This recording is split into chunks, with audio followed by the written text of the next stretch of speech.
ରାତିରେ ବୋଉଙ୍କର ପୁସ୍କୁରା ଛଡ଼ା ହେବା ପାଇଁ ସବୁ ଆୟୋଜନ ଚାଲିଥିଲା। ସକାଳୁ ସକାଳୁ ଦେଖନ୍ତୁ ଛୁଆ ପଳେଇ ଆସିଛନ୍ତି ପୋଖରୀ କି ମାଛ ଧରିବା। ପୋଖରୀରେ ନାହିଁ ପାଣି, ମାଛ ଧରିବା ପାଇଁ କେମିତି ହେଉଛନ୍ତି ଉବୁଟୁବୁ। ପୁଣି ତାପରେ ସେଠିକି ଟିକେ ଚାଲି ଯାଇଥିଲି, ସେଠି ଛୁଆଙ୍କର ମଜାମସ୍ତି ଦେଖିକି ଟିକେ ରହିଯାଇଥିଲି। ତାପରେ ଆସିଲା ପରେ ଏଠି ସବୁ ଆୟୋଜନ କରିଥିଲି। ଯେହେତୁ ଆମର ଆଜି ବୋଉଙ୍କର କାଲି ପୁସ୍କୁରା ଛଡ଼ା ହେଇଛି, ସେଥିପାଇଁ ଆଜି ନୂଆ ହାଣ୍ଡି ହେବ। ସେଥିପାଇଁ ସବୁ ରୋଷେଇବାସ ସାରି ସାରିଲା ପରେ ନୂଆ ହାଣ୍ଡି ଦେଇ ପିଣ୍ଡିରେ ଆଗେ ପୁରେଇ ଦେଲି।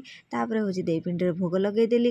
ଅରୁଆ, ଡାଲମା, ଭଜା, କୋବି ତରକାରୀ ସବୁ କରିଥିଲି। ତାପରେ ଚାଲିଗଲି ବାଡ଼ିକରେ ଦେବା ପାଇଁ। ବାଡ଼ିକରେ ଦେଇ ସାରିଲା ପରେ ସମସ୍ତେ ଖାଇବେ ପିଇବେ। ଖାଇ ପିଇ ସାରିଲା ପରେ ସଭା ଶେଷରେ ତ ମୋ ପାଳି ପଡ଼ିବ। ସମସ୍ତେ ଖାଇ ପିଇ ସାରିଲା ପରେ ତାପରେ ଚାଲିଲି ଏଠି ବାରିପଟର କାମ ମୋର ଏପର୍ଯ୍ୟନ୍ତ ସରିନି, ସରିଗଲା। ଏଇଠି ଦେଇ ସାରିଲା ପରେ ତାପରେ ସମସ୍ତଙ୍କୁ ଖାଇବାକୁ ଦେଇଦେଲି।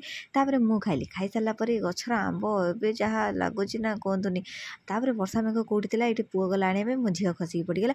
ଭାଇନା ଯାଇଥିଲେ ମାର୍କେଟରୁ ନେଇ ଆଇଲେ ନୂଆ ଗ୍ରାଇଣ୍ଡର। ରହିଲି, ଜୟ ଜଗନ୍ନାଥ।